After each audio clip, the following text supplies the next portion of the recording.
오늘은 그리스도의 교리 세 번째 시간입니다. 성부, 성자, 성령. 오늘은 성령 하나님에 대한 보혜사 성령님에 대한 말씀을 보도록 하겠습니다. 비둘기처럼 임하시는 성령님을 상징해서 비둘기 그림을 가져와 봤어요. 자, 요한복음 14장 16절입니다. 내가 아버지께 구하겠으니 그가 또 다른 보혜사를 너희에게 주사 영원토록 너희와 함께 있게 하리니. 아멘, 아멘. 보혜사 성령님. 우리가 교리 첫 번째 시간에는 하나님의 신관에 대해서 제일 중요합니다. 1번 언어가 신관, 하나님이 어떤 분인가. 두 번째는 예수 그리스도, 우리의 터가 되시는, 신앙의 터가 되시는 예수 그리스도에 대해서 봤고요. 오늘은 세 번째, 성령님. 그분은 어떤 분이다? 보혜사 성령님이시다. 그래서 성부 하나님, 아버지 하나님, 성자, 아들 예수님, 성령 하나님, 이 세 분이 삼위, 각각의 위치가 있으시지만 뭐예요? 또 한 분으로 존재하시는 일체. 그래서 삼위일체 하나님이라고 합니다. 성부, 성자, 성령 하나님을. 근데 특별히 우리가 지금 신약 시대를, 새 언약의 시대를 살아가고 있는 우리들에게 있어서 이 성령 하나님을 아는 것은 너무나 중요합니다. 강조해도 정말 부족함이 없는 성령님에 대해서 오늘 볼 건데요. 그 성령님을 예수님이 뭐라고 직접 소개를 하냐면, 자, 요한복음 16장 7절입니다. 그러나 내가 너희에게 실상을 말하노니 내가 떠나가는 것이 너희에게 유익이라. 내가 떠나가지 아니하면 보혜사가 너희에게로 오시지 아니할 것이요 가면 내가 그를 너희에게로 보내리니. 아멘. 예수님이 직접 말씀하신 거예요. 내가 떠나가야 된다. 당연히 오랜 3년 넘게 함께했던 제자들이 얼마나 선생님을 보낸다는 게 쉬운 일이 아니잖아요. 그런데 예수님이 그러는 거야. 내가 떠나가면 너한테 더 유익이야. 그 이해를 못했겠죠. 근데 예수님 뭐 보혜사가 너희에게로 오실 것이다. 보혜사가 누구죠? 밑에 보니까 헬라어로 파라클레토스라고, 언어로는 파라클레토스라는데 어떤 뜻이 있습니까? 영어 성경에는 위로자, 상담자, 돕는 자, 변호자 이런 식으로 해석이 되어 있어요. 그래서 어디는 뭐 이렇게 컴포터, 뭐 헬퍼, 뭐 이런 식으로 다 기록이 되어져 있는데, 어쨌든 이 보혜사라는 개념이 처음 듣는 사람은 이게 보혜사가 무슨 뜻이야? 아, 우리를 위로하시는 분, 우리를 상담해 주시고 우리를 도와주시고 변호사가 변호해 주듯이 나를 변호해 주는 그런 분이시구나. 그런 분이 예수님이 가야만 오신다. 그래서 왜 예수님이 이 말씀을 하셨는지 우리는 잘 알고 있죠. 그러나 한 번 더 설명을 드리면, 육체로 계셨던 예수님은 제한적이었어요. 모든 사람과 함께하고 싶었지만 육신이라는 제한된 한계 속에 갇히셨기 때문에 그분이 육체를 벗고 예수 그리스도의 이름으로 영으로 오셔야만 모든 사람과 영원토록 동행할 수 있고, 쉽게 말하면 그분을 더 많은 사람이 누릴 수 있도록 하기 위해서 성령이 오셔야만 한다. 그러니까 예수님은 다른 분이고 성령님은 다른 분인 것이 아니라 그 육체에 갇히신 예수 그리스도, 그 하나님께서, 아들 하나님께서 어떻게 해요? 성령이라는 이름으로 오셔서 우리의 모든 사람에게 함께하고 하기 위해서 이 말씀을 하신 거죠. 그래서 보낼 것이다. 너희 내 이름으로 보낼 것이다. 이게 인간의 언어로 이렇게 표현이 됐기 때문에 그렇지, 그러니까 사실은 우리가 삼위라는 개념이 이해를 못해요. 각각이 어떻게 하나가 됩니까? 근데 진짜로 그게 가장 이해가 되기 쉬운 예는 부부밖에 없습니다. 일심동체. 각각의 남자와 여자지만 하나님 뭐라고 그래요? 한 몸이라고 표현해요. 이거 외에는 설명할 길이 없어요. 근데 우리가 하나가 안 될 때 부부가 갈라지게 되고 이게 어려운 일이 생기는 거죠. 그러니까 하나님이, 삼위의 하나님이 그렇게 존재하는 방식으로 우리 가정이 존재한다면 깨질 일이 없습니다. 이게 사랑으로 존재하세요. 성부, 성자, 성령 하나님의 존재의 관계는 각각이지만 각각의 인격입니다. 이 사람이 이 사람이고 뭐 이게 아니에요. 한 사람이 세 가지 역할을 하는 게 아닙니다. 각각입니다. 그러나 한 분이시라는 거예요. 하나님이라는 한 분. 그래서 이분은 각각이 사랑이라는 것으로 존재하기 때문에, 그래서 여러분 뭐 오늘 준비한 말씀은 아니지만 생각이 나서, 예수님이 십자가에 죽기 전에 그 대제사장의 기도를 하실 때 막 피가 땀이 핏방울이 되도록 기도를 하실 때 할 수만 있다면 이 잔을 치워달라고 했던 이유가 그 십자가를 매달리기 싫어서 그런 게 아니에요. 그 시간 동안, 십자가를 매달리는 그 시간 동안 그 삼위가 깨지거든요. 아들 예수님이 동떨어져서 하나님께 왜 나를 버리셨습니까? 라고 하는 표현을 하는 게, 그 순간만큼은 하나님과 떨어지는 그 순간을 못 견디시는 거예요. 그 사랑의 관계가 깨지는 게 그게 싫었던 거예요. 왜 나를 이렇게 하십니까? 라고 표현한 거지, 예수님이 이거 봐라야, 예수님도 십자가 지기 싫었다야, 이렇게 해석하시면 안 됩니다. 그만큼 이 삼위의 하나님은 각각의 하나님이시면 한 분으로 존재하시는, 사랑으로 존재하시는 분이시다. 그 하나님 중에 한 분이 오늘 바로 우리가 보게 될 성령 하나님이시다. 이 성령 하나님은 그래서 각각의 육체로 계셨던 예수님은 제한적이셨지만 성령으로 오신 하나님은 모든 사람에게 도움을 주고 싶으셨기 때문에 성령님을 보내셨다. 그래서 결국은 성령 하나님을 더 많은 사람이 누리게 하는 것이 예수님의 목적이었기 때문에 요한복음 16장 7절 말씀을 하신 거죠. 또 요한복음 14장 26절에 보면 이렇게 말씀하십니다. 보혜사 곧 아버지께서 내 이름으로 보내실 성령 그가 너희에게 모든 것을 가르치시고 내가 너희에게 말한 모든 것을 생각나게 하시리라. 아멘. 우리가 오전에도 목사님 계속 성령님에 대한 얘기를 하셨지만 이 성령님에 대한 얘기를 이 신약시대에 안 할 수가 없는 것이 그분이 이 말씀을 우리가 여러분 뭐 많이 읽지 않아도 한 구절만 잘 주의 깊게 들여다봐도 어마어마한 내용들이 많이 있어요. 보혜사가 곧 성령이시죠. 이분이 하시는 일이 뭐라고 되어 있어요? 그가 너희에게 모든 것을 가르치시고 내가 너희에게 말한 모든 것을 생각나. 우리 이렇게 쉽게 얘기해요. 근데요, 가르치시는데 뭘 가르치신대요? 모든 것을 가르치신대요. 모든 것. 그래서 어떤 분이, 그러니까 뭐 윤석준 목사님이 음악도 알고 건축도 알고, 그건 당연한 거예요. 그 이상한 게 아니에요.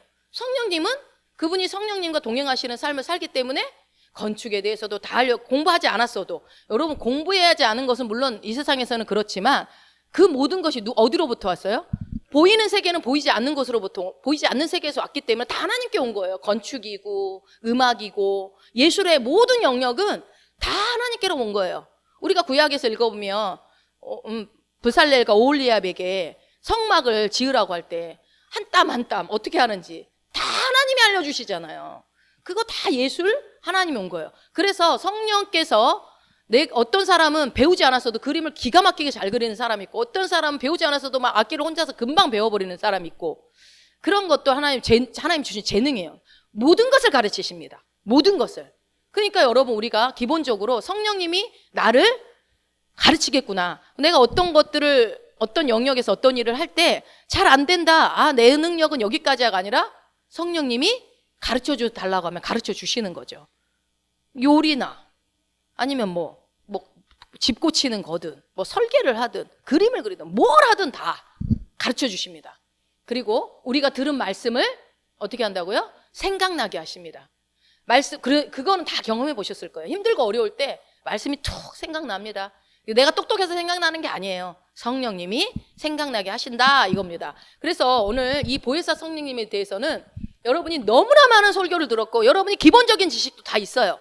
그렇지만 우리가 교리를 지금 정리하고 있기 때문에 이 성령님에 대해서 이 기독교 교리 중에서 가장 중요한 교리 중에 하나가 바로 이 성령님에 대한 교리입니다. 이거는요, 여러분이 외우고 있어야 돼. 성령님이 어떤 분인지, 그분은 도대체 무슨 일을 하는지, 그래서 내가 어떻게 되었는지, 이것에 대해서는 아주 외고 계셔야 돼요. 그래서 성령님으로 인해서 내가 믿음의 반석에 든든하게 세워지는 시간이 되기를 축복합니다.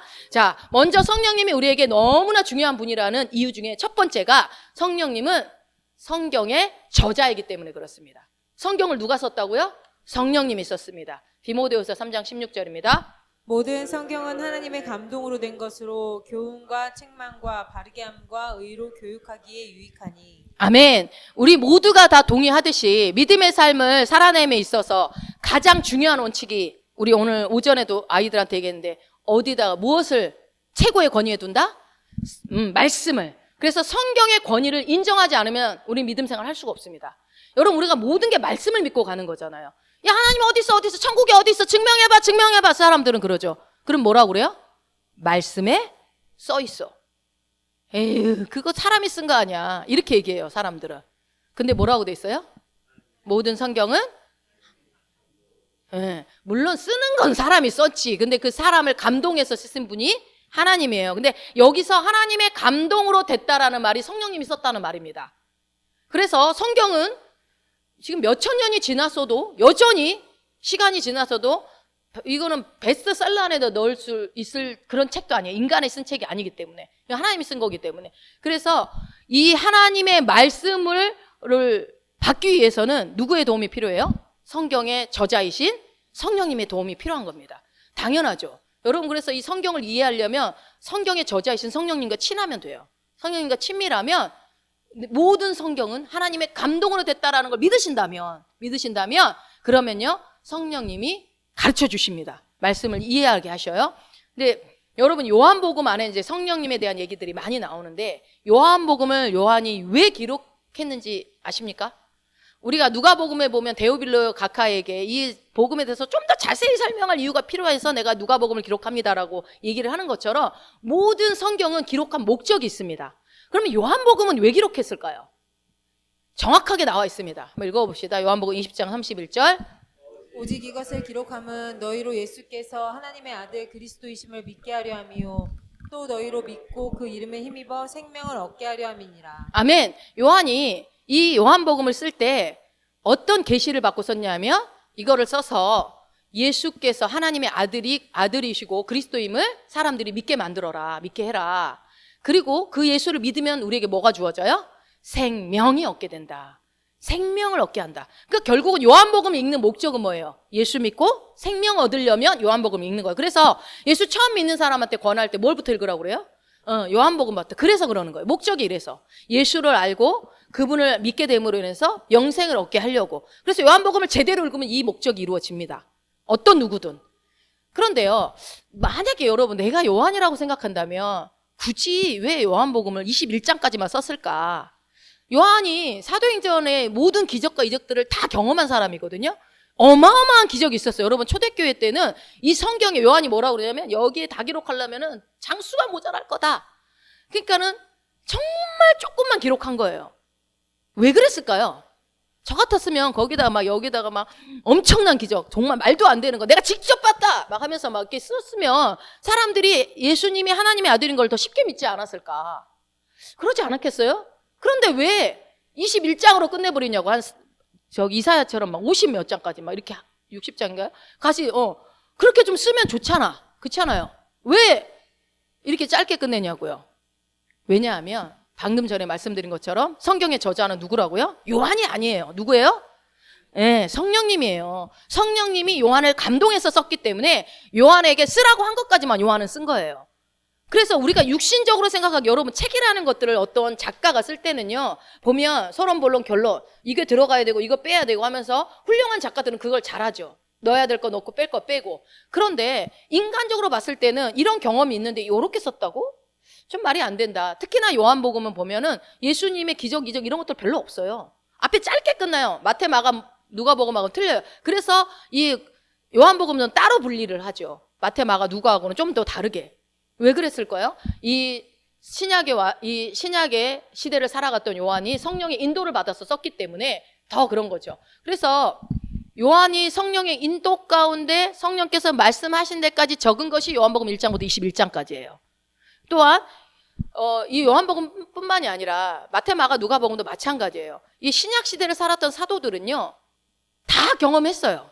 우리가 보지 못했던 것들을 받고 예수님을 직접 보고 만졌고 함께 생활했고 직접 눈앞에서 기적을 경험했고, 그래서 어떤 기적이나 어떤 사건들이 어떤 의미를 하는지 궁금해서 예수님한테 들은 것들도 많을 거예요. 기록되지 않았지만. 왜냐하면 예수님은 거기서 많은 무리들 앞에서는 설명 안 했어도 제자들한테는 따로 설명을 했거든요.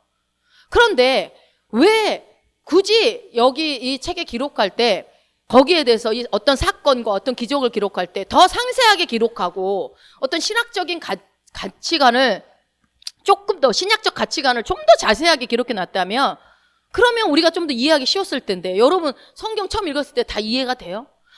뭔 말인지 모르겠는 게 너무 많잖아요. 지금도 읽다 보면 이게 도대체 뭔 말이야 이런 게 많아요. 왜 그렇게 기록했냐 이거예요. 왜 이렇게 좀 자세하게 상세하게 풀어놓으면 좋았을 것을 우리가 인간적으로 이렇게 생각하는 거하고 이 성경의 저자이신 성령님은 다르다는 거예요. 성령의 인도를 받아서 썼기 때문에, 그래서 비밀이고, 그래서 공개된 비밀, 그래서 성령이 계시해줘야만 알 수 있는 희한한 책입니다. 희한하다는 표현이 그런데요, 비밀스러운 책입니다, 이 성경은. 그래서 목사님도 오늘 아침에 그랬잖아요. 이 백부장 얘기를 그렇게 많이 듣고 있어도 오늘 또 다른 계시가 있다. 이게 신기한 거예요. 이게 신기한 거예요. 왜요? 말씀은 살아있거든요. 살아있는 하나님에 대한 얘기이기 때문에 하나님은 인간이 파고 연구하고 한다고 해서 알아지시는 분이 아니에요. 제가 열심히 죽도록 성경을 공부해가지고 여러분 앞에 제가 한다고 해도요, 죽을 때까지 해도요, 저는 하나님의 발끝도 모를 거예요, 아마. 저는 계시된 거 외에는 알 수가 없어요. 그 정도로 성령께서 보여주셔야만, 계시해 주셔야만. 그래서 성령이 계시한 데까지만 기록된 것이 성경이다라고. 그래서 여러분, 우리가 성경을 읽을 때 누구를 의지해야 돼요? 성령님을 반드시 의지해야 됩니다. 마찬가지로 말씀을 들을 때도 이 말씀의 저자이신 분을 제가 대언의 입술로 전하는 것뿐이기 때문에 여러분이 계시로 들려주기 위해서는 성령님이 계시를 해주셔야 된다는 거예요. 자, 그래서 성경을 읽을 때마다 하나님, 내가 올바르게 깨닫게 해주십시오. 그래서 제가 언젠가도 그랬잖아요. 말씀을 듣기 전에 딴 기도 하지 말고 하나님, 이 시간에 나에게 지혜 계시형으로 말씀을 들을 때 깨닫게 해달라고. 그거를 나를 위해서 그 기도해야 돼요, 여러분. 주일날 내가 일주일에 한 번 와가지고 이렇게 예배를 드린다고 한다면, 여러분, 세상 사람들은 내가 취미 활동하고 나가서 잠을 푹 자고 쉬고 이런 것이 진짜 쉬는 거라고 생각을 하지만, 우리는요, 솔직히 진짜로 우린 영이기 때문에 말씀을 듣고 그 말씀이 내가 계시가 열려져서 깨달아지면요, 모든 육체의 피로도 다 풀리게 되어 있어요. 이게 원리예요, 영적인 원리. 물론 잠도 자기 하셔서 풀리게도 하시지만 기본적으로 우리가 영인 우리는요, 이 말씀을 들을 때 회복이 되어지게 되어 있어요. 그래서 우리가 말씀을 들을 때 기대하는 것은 계시가 열려지는 것도 기대하지만 내 몸의 육체의 피로가 풀어지고 내 몸의 회복이, 영과 혼과 몸이 다 회복되어지는 것들을 경험하시는 게 정상입니다. 그래야만 하고. 그래서요, 근데 이제 예수님이 오셨을 때 예수님을, 성경을 제일 열심히 읽었던 그룹이 어떤 그룹일까요? 그렇죠. 바리새인들이 열심히 성경을 읽었어요. 근데 그 바리새인들을 향해서 예수님이 뭐라고 말씀을 하시냐면 봅시다. 너희가 성경에서 영생을 얻는 줄 생각하고 성경을 연구하거니와 이 성경이 곧 내게 대하여 증언하는 것이니라. 그러나 너희가 영생을 얻기 위하여 내게 오기를 원하지 아니하는도다. 아멘. 바리새인들이 엄청 잘난 체 하는 거지. 예수님을 시험하고 말씀 가지고 모세의 법에는 이랬는데 어떻게 할 거냐 막 이러면서. 그런데 이제 예수님이 한마디 하는 거예요. 너희가 성경에서 영생을 얻는 줄로 생각하고, 그러니까 영생을 얻는 건 아는 거예요. 성경 안에 영생이 있다는 건 알아. 그래서 뭐를 연구해요? 성경을 깊이 연구를 했는데, 근데 이 성경은 뭐라고요? 내게 대하여 증언하는 것이다 라고 예수님이 얘기한 거예요. 여러분, 바리새인들한테 이 말했을 때 바리새인들이 어떻겠어요? 미친놈 아니야? 이랬을 거예요. 미쳤구만. 어떻게 자기에 대해서 이 사람들이 성경에 대한 어마어마한 그런 율법을 정말 추가로 만들어서 지키던 사람들인데, 그런데 이들은 성경을 읽으면서 누구를 발견하지 못했다는 얘기예요? 예수님을 발견하지 못했다는 거예요. 만약에 성경을 제대로 읽었다면 누구를 발견해야 돼요? 예수를 발견해야 되는데, 말씀이, 그들은 성경을 읽으면서 누구를 기다렸냐면 메시아를 기다렸어요. 근데 말씀이 육신이 되어 오신 그 메시아를 직접 자기들 앞에, 눈앞에 나타났는데도 못 알아보는 거예요. 못 알아봐. 그러면서 심지어 못 알아본 것까진 좋아. 근데 어떻게 해요? 죽이려고까지 하는 거야. 그리고 결국 죽였죠. 그러니까 그들이 성경을 읽기는 열심히 읽고 연구도 열심히 했지만 성경이 쓰여진 목적을 알지 못하니까, 그러니까 아까 요한복음을 쓴 목적이 이렇습니다라고 얘기한 것처럼 우리는 무엇든지 읽을 때 목적을 알고 읽어야 돼요. 주제가 뭐냐. 그래서 국어 시간에 주제를 찾는 연구를 하는 거죠. 왜요? 그냥 읽으면요, 그냥 엉뚱한 답을 내는 거예요. 그냥 성경을 열심히 읽고 연구했어. 근데 뭐예요? 예수님은 몰라. 눈앞에 오신 메시아를 몰라. 그렇게 기다리는 메시아, 세례 요한이 그렇게 외쳤던 그 메시아 그리스도 왔는데 몰라보는 거예요. 네가 누구냐? 감히 신성을 모독하는구나 하고서 죽이려고 하는 거예요. 이 무지. 왜 그렇게 무지했습니까? 목적을 몰라서 그래요. 성경이 기록된 목적. 이 성경이 기록된 목적은, 이 빨간 글씨만 다시 읽어봅시다. 뭐라고요? 이 성경이 곧 내게 대하여 증언하는 것이니라. 아멘. 성경은 예수 그리스도를 증언하는 책입니다. 그래서 예수 그리스도를 증언하고 있기 때문에 이 예수 그리스도를 만나게 되면 영생도 얻어지는 거예요. 근데 영생은 얻고 싶으면서 예수 그리스도는 못 만나. 영생을 얻어질 수 있는 통로는 예수인데요. 그렇죠? 그런데 우리가 여기서 이해해야 될 것은, 이 성경은 어떤 성경일까요? 네, 구약 성경이겠죠. 이때는 신약이 기록되어지 않았기 때문에 구약 성경을 얘기를 합니다. 그러므로 우리가 구약을 읽을 때도, 우리는 구약, 신약 다 있죠. 구약을 읽을 때도 구약에서 누구를 발견해야 돼요? 예수님을 발견해야 되는 거예요. 성경 창세기부터 요한계시록까지 다 예수님 얘기입니다. 천지창조 얘기 나왔다고 해서 거긴 예수님이 예자도 안 나왔더라도 예수님 아닌 게 아닙니다. 다 예수님이 발견돼야 돼요. 그래서 우리가 성경을 공부하더라도, 연구를 하더라도, 뭘 하더라도 구약이든 신약이든 그 결론은 항상 예수여야만 한다. 그래서 성경을 읽을 때 예수여야만 하려면요, 성령의 도우심이 필요합니다. 성령님이 알려줘야 그것도 알아요. 아, 맞아. 이 요엘서는 예수님을 말한다고 해서 아무리 읽어보세요. 예수님인 거를 어떻게 알지? 몰라요. 뭐 소선지서 같은 거 읽어본다. 거기에 뭐 예수님이 뭐가 예수님이지? 여러분 알아요? 근데 그러니까 이제 목회자들이 이제 공부해서 알려주긴 하는데 다 예수 얘기예요. 그거를 성령님이 계시해 주셔야 안다는 겁니다. 그러니까 예수님 하나님께서는 목회자들에게 먼저 계시해 주셔서 그 말씀을 배우게 하셔서 여러분들한테 또 말씀을 여러분들이 이해하기 쉬운 언어로 또 전달을 하며 여러분은 또 여러분 나름대로 하나님 계시의 영을 주시옵소서 해서 또 깨닫게 되는 거예요. 그래서 목회자가 필요하겠죠. 예. 자, 누가복음 24장 44절 45절입니다. 또 이르시되 내가 너희와 함께 있을 때에 너희에게 말한 바 곧 모세의 율법과 선지자의 글과 시편에 나를 가리켜 기록된 모든 것이 이루어져야 하리라 한 말이 이것이라 하시고 이에 그들의 마음을 열어 성경을 깨닫게 하시고. 아멘. 이 부활하신 예수님이 제자들을 만나가지고 하신 얘기예요. 이제 보니까 구약을 말씀하시면서 구약이 뭐라고 돼 있어요? 누구를 가리켜? 시편에 나를 가리켜 기록된 모든 것. 그러니까 시편에 나를 가리켜 기록된, 시편에 나와 있는 모든 게 예수님을 가리키고 있다는 얘기예요. 시편에서도 예수님이 발견되어져야 합니다. 그래서 구약을 읽으면서 나를 기록된 말씀이라고, 나를 가리켜 기록된 말씀이라고 지금 말씀하시는데 제자들이 알아들어요? 못 알아들어요? 못 알아듣는 거예요. 얘기를 하는데. 여러분, 그 예수님이신, 하나님이신 분이 직접 얘기를 하는데도 제자들이 못 알아들어요. 근데 그 다음에 하시는 게 뭐라고 그랬어요? 그들의 마음을 열어 성경을 깨닫게 하시는, 그러니까 깨닫게 하시는 분이라는 거예요. 그러니까 깨닫게 해주셔야 깨달을 수 있는 거예요. 눈을 그러니까 제자들이 눈을 가리워져 있어서 예수님이 말한 거를 이해를 못해, 소화를 못 해내는 거예요. 그럴 때 예수님이 보니까 아는 거지. 못 알아듣네? 그래서 그 마음의 문을 열어질지어다 해서 열게 놓으니까 그때서야, 우리가 읽었던 그 모든 성경이 우리 예수님, 우리 선생님 얘기였구나. 그때 깨닫게 됐다라는 거예요. 여러분, 이게 예수님이 직접 우리에게 하신 얘기이기 때문에 우리도 마찬가지죠. 우리도 성령님이 우리의 마음을 열어주시지 않으면 주의 말씀을 깨달을 수 있다 없다? 없어요. 성령께서 깨닫게 해주지 않으면요, 결코 저도 이 자리에 설 수 없습니다. 그냥 공부한다고 되는 게 아니에요. 그때 성령님이 계시를 열어주시지 않으면 그냥 공부하는 것은 한계가 있어요. 그래서 사실은 이 목회자들의 앞에 서서 말씀을 전할 때 하나님은 제일 많이 도전시키는 게 뭐냐면요, 너는 이렇게 이 정도밖에 지식이 없냐가 아니에요. 너는 그렇게 살아내고 있냐? 말한 거 남은 살리고 너는 죽을 수도 있지 않냐? 그렇지 않습니까? 내가 말해놓고 여러분들한테 말했고 여러분은 아멘하고 봤는데 나는 그대로 살지 못해. 이게 가장 앞에 선 사람들의 숙제입니다.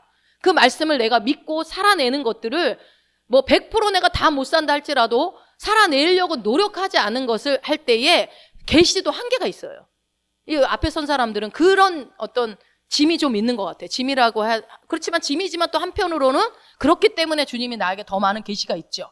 그러니까 장단점이 있겠죠. 단점이 아니라 다 장점입니다. 좋습니다. 어쨌든 그래서 우리가 말씀을 들을 때나 말씀을 읽을 때 항상 주의해야 될 것은요, 단지 성경 지식을 쌓는 것에 목적을 두면 안 됩니다.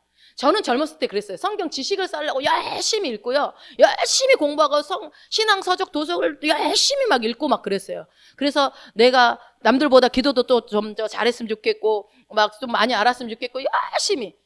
물론 그것도 하나님은 사도 바울의 그 열심히 공부한 거를 쓰셔서 13편의 그 서신서를 쓰게 하셨지만, 그래도 여러분, 우리가 이제는 성령 시대를 살아가고 있고 신약 시대를 살아가는 우리가 이제 아는 것은 뭐예요?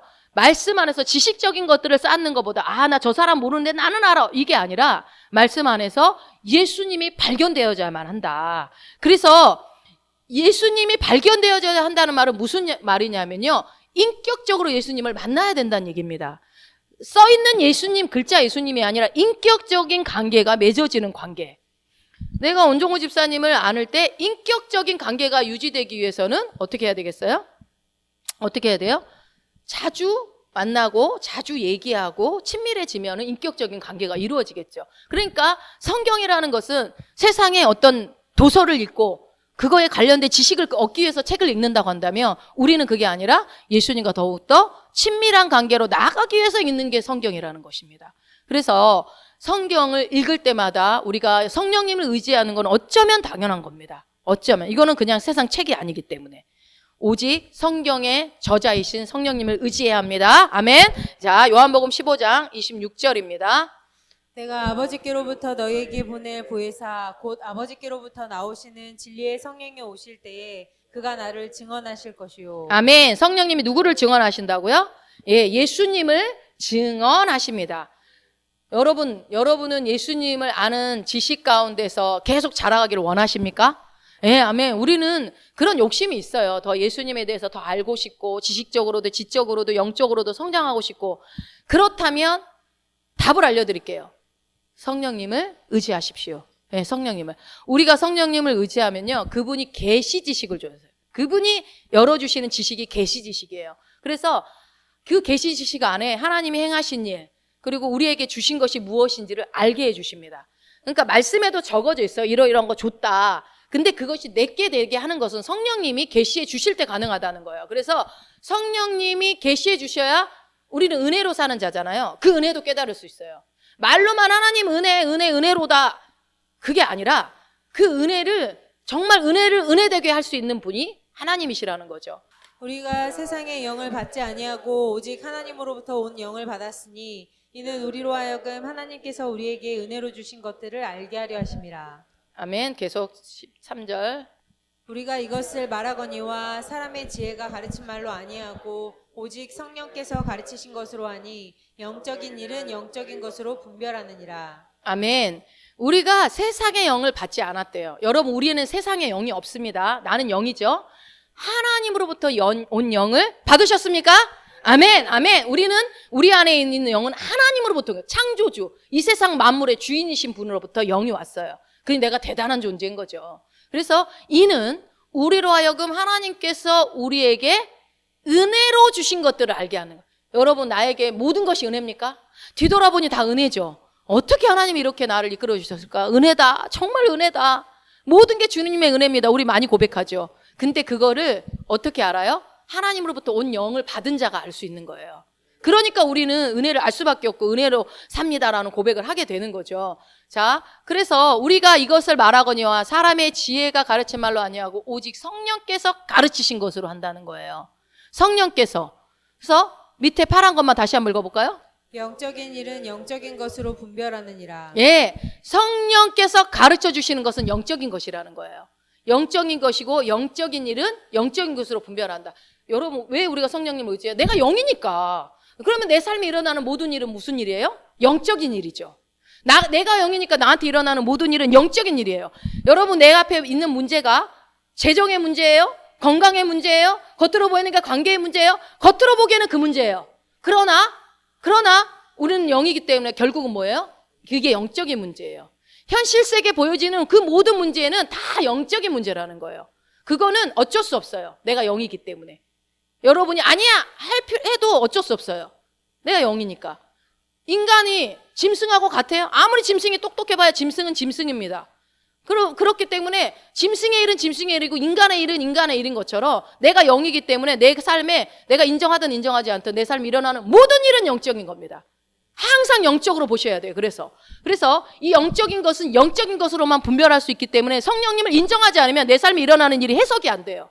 내 삶에 일어나는 일이 이래서 일어났나 봐. 내 육신적으로 이렇게 생각하는 것은 한계가 있어요. 누구도 할 수 있어요. 세상 사람들도 할 수 있어요. 그러나 우리는 그렇지 않다. 영적인 일들은요, 반드시 성령님이 계시 지식으로 깨닫게 해주셔야만 알 수 있어요. 그래서 내 삶에 어떤 일이 일어났어요. 근데 이해가 안 돼요. 그래서 막 기도하다 보면 하나님 가르쳐줘요. 그건 이거다 라고 얘기를 해줘요. 그 전에는 내가 이래서 이랬나? 라고 생각했던 것들이 기도했더니 전혀 다른 얘기를 하실 때가 많습니다. 그게 바로 당연한 거예요. 성령님이 알려줘야만 알 수 있는 것입니다. 그러니 우리가 그것을 인정하지 않음으로 인해서 내 삶에 일어나는 수많은 영적인 일들을 다 육신으로 해결하고 가는 거예요. 육신으로 보고. 여러분, 나는 영입니까? 예, 나는 영이고 혼을 가지고 있으며 몸 안에 삽니다. 이거 잊어버리지 마세요. 여러분, 누구라고요? 나는 영이고 혼을 가지고 있으며 이거 외우고 있어야 돼요. 내 정체성이니까. 그래서 나는 영이기 때문에 여러분 항상 잊지 마세요. 내가 영이라는 걸 인식이 되면, 내가 진짜 영이라는 걸 하나님으로부터 온 영을 받아서 내가 새롭게 된 영을 가진 자라는 걸 인식이 된다면 모든 것들이 영적으로 보이기 시작해요. 드라마를 봐도 영적으로 보인다니까요. 어떤 영화를 봐도 영적 흐름이 느껴져요. 아, 이거 이 감독이, 이 작가가 이렇게 하려고 인간을 이렇게 속이려고 하고 있구나. 영적인 세계가 다 보여요. 그거는 어떤 막 은사를 받아서 되는 게 아니야. 말씀을 알고 성령님을 인정하면 그분이 깨닫게 해주시는 거예요. 그거 알아야 애들도 컨트롤할 수 있고 되고 안 되고를 분별할 수 있는 겁니다. 세상을 살아가는데 아무것도 하지 마, 텔레비도 보지 마, 컴퓨터도 하지 마, 아무것도 하지 마 이렇게 할 수는 없잖아요. 이미 세상은 발전하고 있고 AI가 모든 것을 점령해가는 시대가 왔다 그러고 인간이 살아남을 수 없다. 뭐 지구 종말이 몇 년 안에 온다. 어쩌고 저쩌고 해도 여러분 지구 종말은 언제 와요? 종말이 아니라 지구가 끝나는 심판이 오는 걸 언제 해요?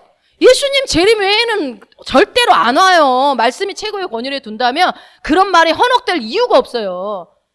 그래서 막 예수 믿는 사람들도 막 뭐가 어쩌고 저쩌고 해서 막 종말을 준비하고 있고 막 예수 뭐 준비하고 있어? 막 왜 그러는 거예요? 예수님이 오시는 걸 준비해야죠. 예수님 맞이할 신부로서 나를 정비할 거를 생각을 해야지. 그죠? 그래서 성령님이 영적으로 해석을 해줘야 우리는 알 수 있다. 자, 에베소서 1장 17절, 18절 읽습니다. 우리 주 예수 그리스도의 하나님 영광의 아버지께서 지혜와 계시의 영을 너희에게 주사 하나님을 알게 하시고 너희 마음의 눈을 밝히사 그의 부르심의 소망이 무엇이며 성도 안에서 그 기업의 영광의 풍성함이 무엇이며. 아멘. 지혜와 계시의 영이 없으면 우리는 하나님을 알 수가 없어요. 그래서 하나님이 지혜와 계시의 영을 너희에게 주었대요. 주사 하나님을 알게 하는. 그러니까 내 안에 지혜가 있고 계시의 영이 왔다는 것은 누구를 알게 하기 위해서? 하나님을 알게 하기 위해서라는 거예요. 근데 하나님 주신 지혜로 사기치고 하나님 주신 지혜로 아주 지 잘 먹고 지 혼자만 잘 살고 그런 인간들이 얼마나 많습니까? 그거 다 하나님 주신 거거든요. 근데 그 사람들은 예수를 모르니까 그럴 수 있어. 근데 예수 믿는 사람들이 그러면 안 되잖아요. 내가 뭔가 지혜로워서 돈을 잘 벌었다면, 내가 복음 사업가라서 성공했다면 그 돈으로 영혼 살리라고 하는 거 아니에요. 나에게 말하는 재주를 줘서 스피커로서의 능력을 줬다면 복음 전하라고, 앞에 서서 복음 전하라고 주신 거지 내 능력이 아니잖아요. 나에게 어떤 계시를 열어주셔서 남들이 깨닫지 못했던 말씀을 내가 깨달았다면 그걸로 영혼 살리라고 그런 거잖아요. 이게 그래서 결국은 뭐예요? 하나님이 이거를 주실 때 풍성하게 주시는 사람은 목적을 아는 사람이에요. 목적을. 여러분 우리는 나그네예요. 청지기예요. 내게 없어요. 여러분 내 거라고 주장하는 거? 그거 여러분 진짜 실체는 여러분 거 아니거든요. 잠깐 이 땅에서 빌려서 그래서 죽을 때 아무것도 못 가지고 가는 거예요. 당연히 빌린 거 놓고 가야죠. 그리고 100년 이상 살기 힘듭니다. 앞으로 향후 몇 년 안에 우리는 다 이 땅에 없습니다. 그런데 이거를 잊어버리고 이 땅에 집 짓고 살려고 하는 게 우리의 본능적인 인간적인 그런 욕구가 있어요. 그런데 그렇게 안 하려면 내가 청직이고 그 돈을 쓸 때마다 이건 내 거가 아니고 주님이 주신 돈이고 주님이 주신 건강이고 주님이 주신 자식이고 주님이 주신 남편이고 주님이 주신 아내고 다 모든 게 주님이 주셨다는 걸 인정하게 되면 함부로 할 수가 없어요. 그래서 저도 잘 안 되지만 이거를 인식을 하는 게 되게 중요한 것 같아요. 내가 누군지. 청직입니다. 여러분 나그네입니다. 여기는 우리가 살 곳이 아니에요. 본향집이 따로 있어요. 여행합니다. 우린 여행자입니다. 여행자. 근데 여행자가 단지 여기 이 땅만 구경하다 가는 게 아니라 주님이 목적을 주셔서 이 땅에 오게 하신 사람들이라는 거예요. 그렇다고 한다면 그래서 하나님을 알게 되겠죠. 우리가 지혜와 계시형을 우리에게 주신단 말이에요. 그러면 어떻게 해요? 우리의 마음의 눈이 밝혀져요. 마음의 눈이 밝혀져서 뭘 알게 돼요? 부르심의 소망. 내가 나를 부르심을 뭐 때문에 불렀는지를 알게 되는 거예요. 이것만 알아도 인생 성공한 거예요. 내 부르심을 아는 것만으로도. 그래서 성도 안에서 그 기업의 영광의 풍성함이 무엇이며 여러분 이 예배소서의 1장에 쭉 기록된 것들 사도 바울의 기도죠. 이거 다 알기가 살면서 인생 살면서 이거 다 모르고 가는 사람이 허다해요. 이거를 다 알기를 원한다는 거예요. 여러분 우리는 하늘에 속한 신령한 복을 받은 사람들입니다. 아멘. 예. 하늘에 속한 이 땅 말고요. 우리는요 그래서 이 땅의 복을 막 갈구할 필요가 없어요. 신령한 하늘의 신령한 복이 이미 나에게 주어진 사람들이기 때문에 그렇습니다. 우리는 하나님의 부르심을 입은 자들입니다. 맞습니까? 예. 원하든 원하지 않든 이미 부르심이 있어요. 그래서 하나님이 달란트들을 다 나눠줬어요. 달라고 하지 않았어요. 일방적으로 나눠줬어요. 하나님이. 그건 뭐예요? 이 여러분에게 이렇게 하나님의 자녀로 불렀을 때는 주인이신 하나님이 이미 여러분에게 주신 부르심이 있다는 얘기예요. 할 일이 있다. 그걸 주셨어요. 그리고 우리는 거룩하게 구별된 성도입니까? 예, 그렇습니다. 그래서 거룩한 성도로 하나님의 자녀가 된 우리는요, 하나님의 영광의 풍성한 상속이 우리에게 주어져 있어요. 우리는 그 상속을 받을 자들입니다. 그리고 이미 받았죠. 그래서 그것을 제가 이렇게 아무리 얘기를 하고 성경에서 아무리 사도 바울이 얘기를 했어도 성령님의 계시 지식이 없으면요, 그냥 지식입니다. 그냥 이거는요, 나한테 풀어질 수가 없어요. 말씀의 능력이 내 삶에 풀어지질 않아요. 그래서 왜 풀어진다는 말 쓰냐면 묶여 있어요. 이거를 풀어내야 돼요. 무엇으로? 믿음으로. 말씀을 믿음으로. 내가 받은 것이 무엇인지 깨닫고 인식하기 위해서는 반드시 성령님의 도움이 필요합니다. 여러분, 내가 아무리 이 고백기도를 선포하고 말하고 치유는 나의 것입니다 해도요, 계시가 열려줘야 돼요. 그 결국은 성령님이 하셔야 돼요. 결국은. 말씀이 여러분, 만약에 내가 지금 살면서 뭔가 의심이 들어오고 어떤 문제가 있을 때 이거에 대한 뭔가 평안함이 없으면 이거는 해결됐다, 이미 되었다라고 얘기를 하는데, 그것에 대한 믿음이 안 생기고 의심이 생기고 평안함이 없다면 내가 이걸 선포를 제대로 안 했나? 내가 기도를 덜 했나? 내가 좀 세게 얘기를 안 했나? 이게 아니고요. 그렇다면 성령님을 내가 얼마나 의지하는지를 점검해 보세요. 그분이 결국은 하시는 거거든요. 그래서 성령님이 그것을, 그러니까 우리가 이렇게 해야 돼요. 하나님, 저는요 이렇게 선포하고 그래서 부요가 나의 것이고 신성한 건강이 나의 것이라고 하는데 자꾸 내 마음에서 의심이 올라와요. 의심하고 싶지 않은데 내 안에 자꾸 의심이 와요. 성령님 도와주세요. 나 믿고 싶습니다. 성령님 도와주세요. 성령님 도와주세요. 근데 우리는 그냥 의심도 생기고 속으로는 믿지 않으면서 말로만 계속 하면서 나중에 내가 이렇게 했는데, 내가 이렇게 기도했는데 안 돼. 된다더니 안 되네. 여러분, 된다더니 안 되네는 내가 하려니까 안 되는 거죠. 결국은 뭐예요? 내가 그렇게 입으로 고백하고 마음으로 믿은 것을 선언할 때에 그것을 실제화시키게 할 수 있는 능력을 주시는 분은 성령님이시라는 거예요. 성령의 도움 없이는 새로운 피조물의 계시고 뭐고 아무것도 다 소용없어요. 내가 아무리 많은 말씀을 알아도, 지식을 알아도 성령님이 열어주시지 않으면 성경을 달달 외워도 예수를 못 만날 수도 있다라는 거예요. 이게 진짜 엄청난 거예요. 성경을 연구한 학자들이 얼마나 많습니까? 예수 못 만나고. 정말 불쌍한 사람, 바리새인들과 같이. 그래서 우리는 성령님으로 인해 내게 주어진 은혜를 발견할 수 있고요. 성령님으로 인해 내게 주신 신령한 복, 내게 주신 그 모든 축복들을 계시 지식 안에서 발견할 수 있습니다. 그럼 나한테 뭐가 없는 것 같아 이 생각 든다면요, 성령님이 계시해달라고 기도해 보세요. 그러면 계시해 주시죠. 여러분, 그래서 나의 부르심의 소망, 나의 기업의 영광의 풍성함이 무엇인지 궁금하시다면 성령님 조명해달라고 기도하시면 되겠죠. 무조건 따라하지 말고 성령님 조명해 주세요. 저는 이렇게 앞에서 선포하는데 이게 저한테 안 와닿습니다 라고 성령님한테 얘기를 해야죠. 어찌됐건 여러분, 우리는 원하든 원하지 않든 여러분 모두 우리는 성령님의 도움이 필요합니다. 그분의 도움 없이는 살 수 없어요. 여러분, 다시 한번, 나는 영입니까? 예. 그렇다면 성령님이 지혜와 계시의 영이거든요. 그분도 영이시기 때문에 영인 나를 도운 거예요.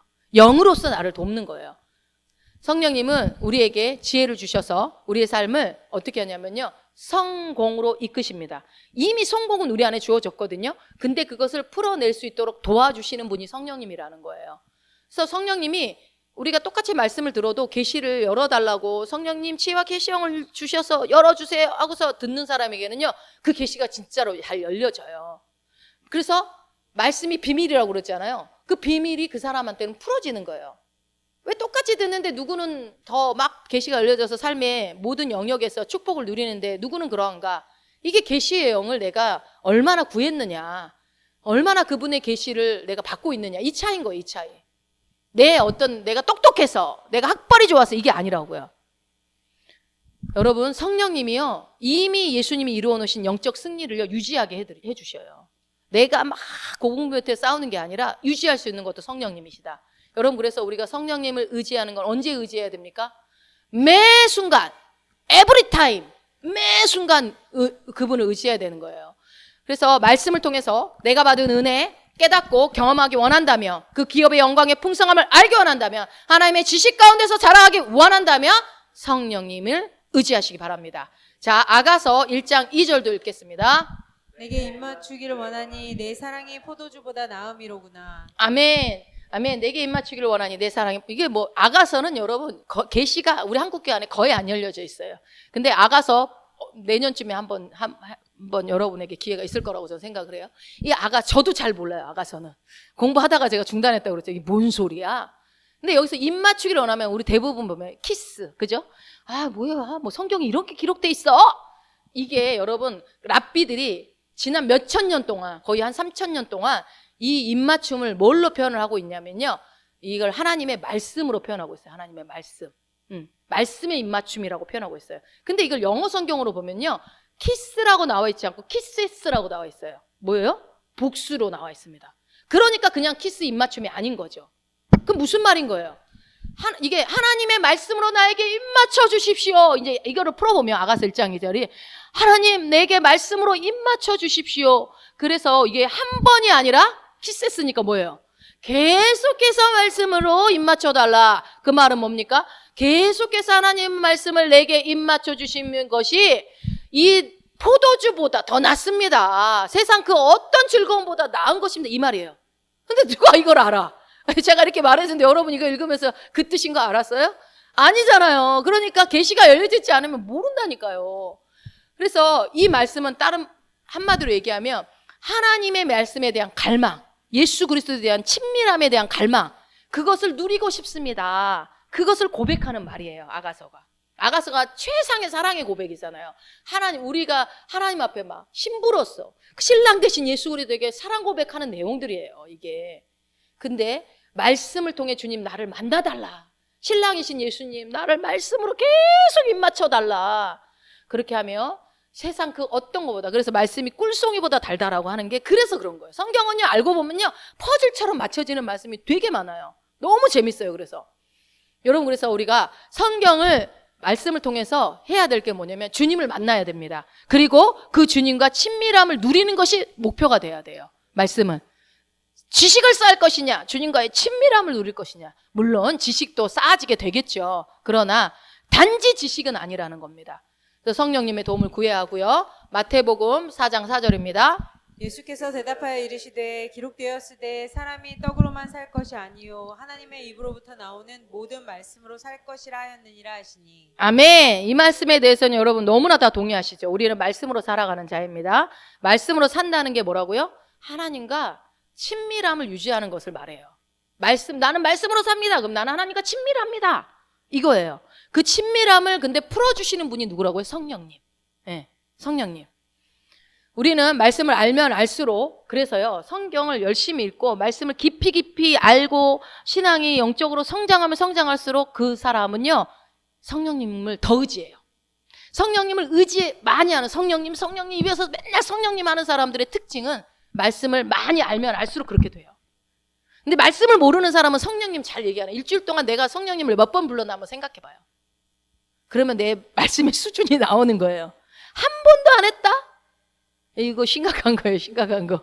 나 예수님 소리는 많이 했는데, 그거랑은 이게 또 다른 의미가 있어요. 그래서 우리가 말씀을 알면 알수록 그분이 왜요? 방법을, 원리를 알아버렸으니까 어디서 누구를 의지해야 내가 내 삶이 영적으로 성장이 있는지, 그래서 내 삶에 말씀이 풀어지는지를 알아버렸는데 어떻게 안 해요? 여러분, 만약에 내 가정에 그 두 분 여기 가정에 재정의 주권이 지금은 여기 계시죠?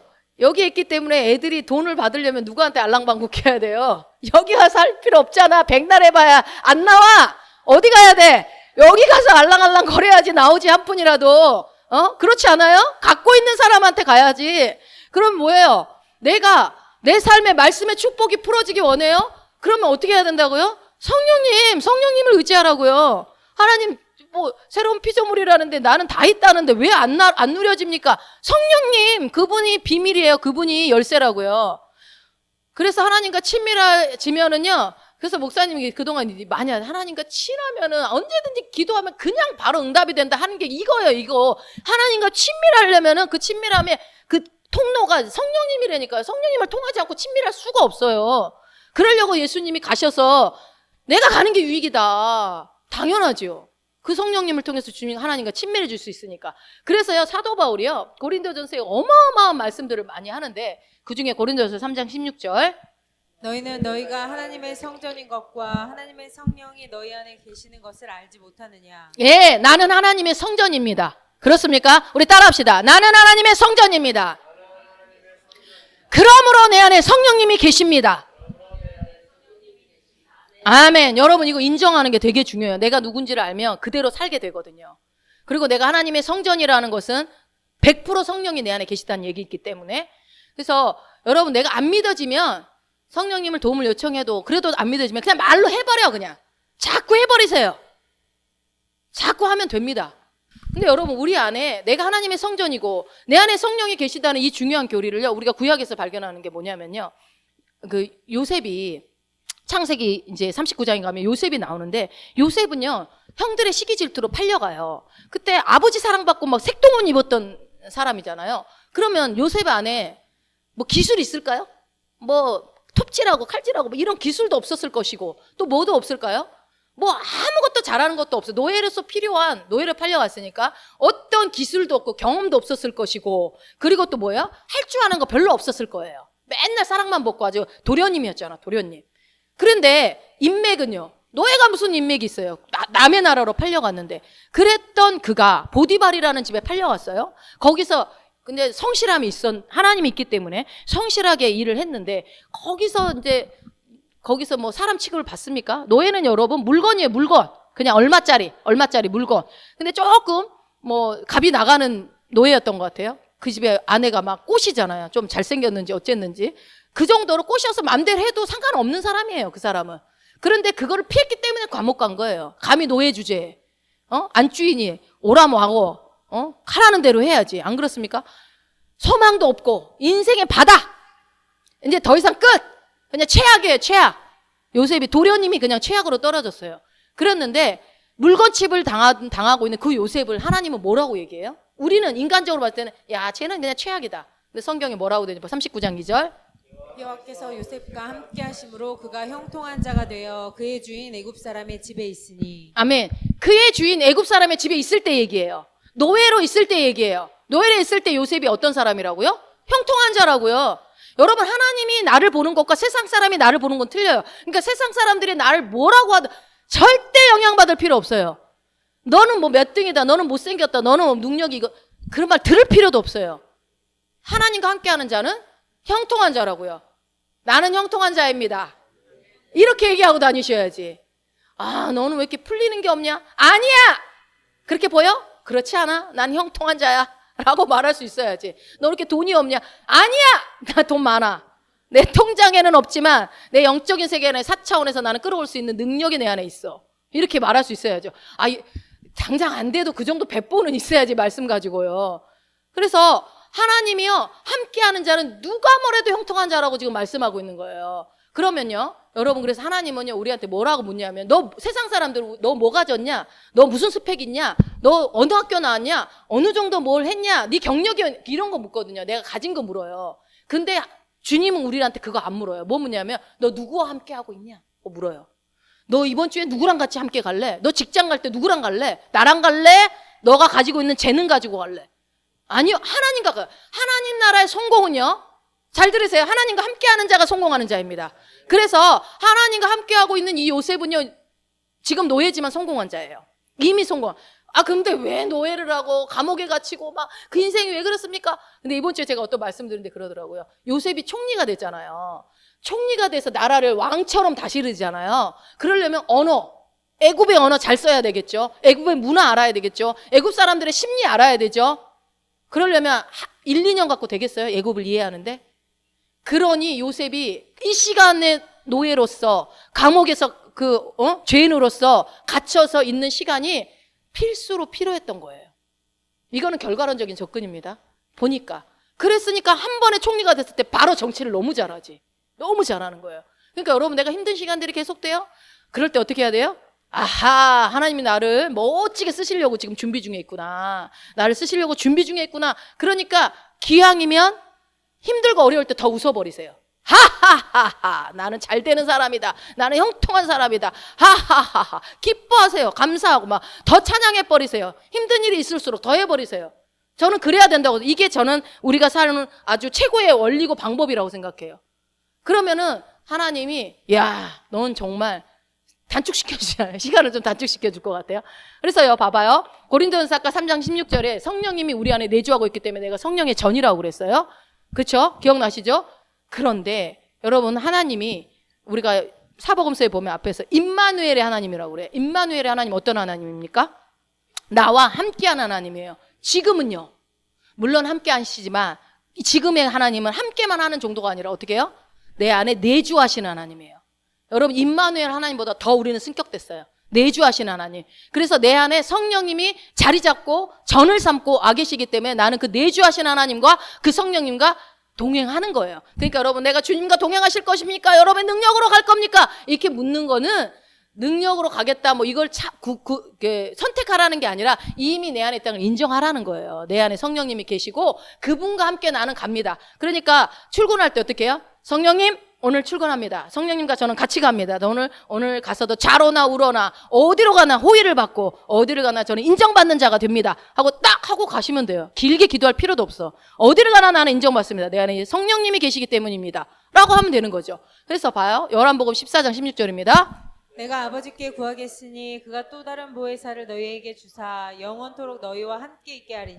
아멘. 영원토록 너희와 함께 한대. 영원토록. 한 번 들어오신 성령님은 집 안 나갑니다.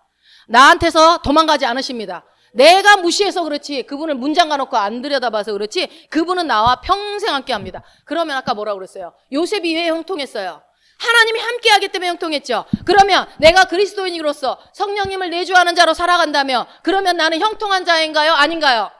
형통한 자지, 형통한 자죠. 그래서 이게 자기 암시가 아니라고요. 세뇌가 아니라고요. 말씀이 그러잖아요. 새 언약 안에서 성령님을 모시고 살아갑니까? 내 안에 성령님이 계십니까? 그렇다면 나는 이미 형통한 자입니다. 아멘? 따라합시다. 나는 이미 형통합니다. 나는 이미 성공했습니다. 여러분, 이 정체성이 있어야 돼요. 그리고 그런 자아상을 갖고 있어야 돼요. 자, 빨리 끝낼게요. 고린도서 3장 16절. 너희는 너희가 하나님의 성전인 것과 하나님의 성령이 너희 안에 계시는 것을 알지 못하느냐. 너희 안에 계신다가 헬라어로 오이케오. 무슨 뜻이에요? 거주한다, 점유한다, 산다. 여러분, 집에, 건축된 집에 이제 같이 사는 건데 꼭 같이 살 수도 있지만 안 살 수도 있잖아요. 잠깐 있다 갈 수도 있잖아요. 누군가 손님이 왔어. 그럼 그 사람 보고 점유해서 거주한다고 합니까? 잠깐 있다 간다고 그러지. 근데 여기서 계신다라는 거, 성령님이 너희 안에 계신다라는 말은 무슨 말이에요? 그냥 점유하고 산다는 거예요. 그러니까 내 안에 오시면 안 떠난다는 거예요. 아예 나랑 살겠다는 거예요. 그럼 나랑 왜 살아요? 그분 왜 나랑 같이 살겠다고 하세요? 같이 살면 영향 받아요, 안 받아요? 먹는 것도 그렇고 생긴 것도 나중에 똑같아져, 부부가. 먹는 것도 말투도 똑같아 주고. 제가 얘기했잖아요. 우리 목사님 충청도인데 충청도 사투리를 서울분이 쓰신다니까, 같이. 이게 닮아가는 거예요. 같이 영향을 받아요. 성령님이 내 안에 왜 와요? 영향 주려고. 나에게 영향을 끼치기 위해서 들어오시는 분이에요. 어떤 영향을 끼칩니까? 너무나 많은 영향을 끼치죠. 너무나. 이때까지 다 얘기했잖아요. 어떻게 해요? 나를 성공을 유지하게 만들고 영적인 그 모든 주님이 주신 축복들을 누리게 만들고 생각나게 하고 가르쳐 주시고 인도해 주시고 생명을 살리는 영으로 나와 함께 하셔서 내 모든 삶의 질병도 고쳐 주시고 그 모든 거를 성령님이 하신다라는 거예요. 그러니 내 안에 계시는 성령님이 계시면 죽어있던 모든 영역이 나는 다 회복되어지게 되어 있어요. 여러분, 내 안에 성령님이 계신 게 이렇게 좋다니까요. 그러면은 맨날 성령님 불러야 되겠죠. 하나님, 나 이 영역이 지금 잘 계시가 안 열려져 있어요. 성령님이 이 영역에 계시가 열려지도록 저에게 지혜와 계시형을 주시옵소서. 계속 성령님한테 도움을 요청을 해야죠. 그래서 죽어있던 모든 영역을 성령님으로 인해서 회복시키시고, 그리고 성령님이요 나의 혼의 영역을요 점점 그리스도의 장성한 분량으로 변화시키는 일도 성령님이 하세요. 그러면 내 혼의 영역, 내 생각이 새롭게 지면 질수록 내 영의 축복은 풀어지는 속도가 빨라집니다. 많이 풀어지게 되어 있어요. 그래서 여러분, 우리는요 전혀 다른 차원의 인생을 살 수가 있어요. 세상 사람들하고 우리는 다른 종족이라고 그랬죠. 그 종족으로 살아갈 수 있다는 겁니다. 자, 마지막 에베소서 3장 20절입니다. 우리 가운데서 역사하시는 능력대로 우리가 구하거나 생각하는 모든 것에 더 넘치도록 능히 하실 이에게. 아멘. 우리 가운데 역사하시는 능력이 뭐예요? 성령님의 능력이에요. 성령님은 우리 가운데서 자리 잡고 계시면서 가만히 계신 분이 아니야. 역사하시는 거. 역사. 그래서 성령 하나님은 우리 안에서 넘치도록 얘기해요. 그러니까 여러분요, 성령님이 제가 주일학교에서 잠언 말씀을 가지고 말씀을 드렸었잖아요. 내가 뺏긴 거 7배로도 찾을 수 있다라는 말씀이 있는 것처럼 사탄마귀한테 뺏긴 거 7배로 하나님 갚아주세요라고 얘기해 주세요라면 이제 찾아올 수 있는 게 말씀에 나와 있는데, 이 말씀에서도 보시면요, 우리가 구하는 거, 구하거나 생각하는 거, 그 모든 것에 더 넘치도록 주신다고요. 그런데 1을 구하면 99를 주시는 분인 거예요. 이런 하나님이 내 안에 계셔요. 역사하세요. 근데 일을 안 해. 이 일을 안 해요. 일만 하면 99는 주는데 일을 안 하는 거예요. 일이 뭐예요? 그분을 인정하는 거. 그분을 인정하는 일을 안 하는 거예요. 그럼 넘치도록 내가 구하는 것보다 훨씬 더 많은 것들을 주시는 능력이 그분이 있다는 거죠. 그 능력을 인정하십니까? 아멘. 그래서 성령님이 나와 함께 하기 때문에 나는 형통한 인생이 되고, 성령님은 우리 안에서 이미 착한 일을 시작하셨습니다. 그리고 그 일을 그리스도 예수의 날까지 이루십니다. 그것이 내 삶에 이미 시작되었고 그것이 진행 중에 있습니다. 그래서 성령님은 또 뭐예요? 어떤 분이에요? 우리의 모든 일을 합력해서 선으로 바꾸시는 분이십니다. 저는 이 말씀 너무 좋아요. 모든 것이 넘치도록 능히 하실 분이 모든 것을 합력하여 선으로 만드신다니까요. 얼마나 좋습니까? 그런 삶을 내가 살아가죠. 그 전지전능하신 성령님, 모든 것을 살리시는 그 성령님이 오늘 나와 함께 하십니다. 그래서 성령님을 의지하시기 바랍니다. 나는 성령님 오시면 살 수 없습니다라고 일부러 한번 해보세요. 일부러. 이전보다 더 성령님을 의지하셔서, 여러분이, 예수님이 아까 뭐라고 그랬어요? 내가 가는 것이 너희한테 더 유익이다. 성령이 와야 너희에게 더 유익이다. 예수님이 직접 말했어요. 그럼 얼마나 유익이겠어요? 그럼 뭐 증명할 필요도 없는 거죠. 예수님이 유익이라고 제가 말한 게 아니라 예수님이 얘기하신 거라면 성령님이 나와 함께 하시는 것이 어마어마한 유익이 있기 때문에 예수님이 친히 얘기하신 거죠. 그러니 여러분, 성령님을 계속적으로 인정해드리고 그 성령님을 누리시기 바라요. 누리셔야 돼요. 여러분, 마지막으로 이 한마디만 하고 마칠게요. 영적으로 성장한다는 말이 무슨 뜻이에요? 어떤 분이 질문하더라고. 아니, 영은 완전한데 왜 성장해야 돼요? 완전하신 영이 내 안에 들어왔는데 왜 성장해야 돼요? 여러분, 그러니까 우리가 말씀을 영적으로 성장한다는 것은, 완벽한 영은 성장할 필요가 없어요. 영은 완전하시니까. 그러나 영적으로 성장한다는 말은 뭐냐면요, 그리스도를 통해서, 예수 그리스도를 통해서 복음 안에 주어진 능력, 복음 안에 주어진 그 축복을 얼마나 내 혼의 영역, 이 물질세계, 현실세계 안으로 풀어내고 사느냐. 많이 풀어내는 자가 영적으로 성장한 자예요. 그래서 그것을 옛날에는 전통적으로는 기도해서 응답받아라, 기도해서 뭐 하나님의 뜻을 이루어내라, 뭐 이렇게 해서 열심히 해라, 이렇게 했지만, 이제 우리가 계시 안에서 뭐예요? 그 축복이 이미 내 안에 있는 것들을 어떻게 하라고요? 인정하고 내가 입으로 선포하고, 그 선포할 때 그것이 풀어질 수 있게 도와주시는 분이 성령님이 계시기 때문에 우리는 완벽하게 다 갖추었어요. 근데 이걸 하느냐 안 하느냐가 내 몫이라는 겁니다. 이것을 내가 많이 하면 할수록 그 사람의 복음의 능력이 내 혼에, 내 몸에 많이 풀어지면 풀어질수록 이 사람은 영적으로 성숙한 사람이에요. 이 사람을 영적으로 성장했다고 얘기하는 거예요. 기도 많이 한 사람을 성장했다, 이렇게 말하는 게 아니라, 물론 기도 많이 하면 더 속도는 빨라지겠죠. 예, 그렇게 하셔서 우리의 영적 성장에 가장 큰 도움을 주시는 성령님을 이전보다 더 의지하고 더 사랑하는 여러분 되시길 예수 이름으로 축원드립니다.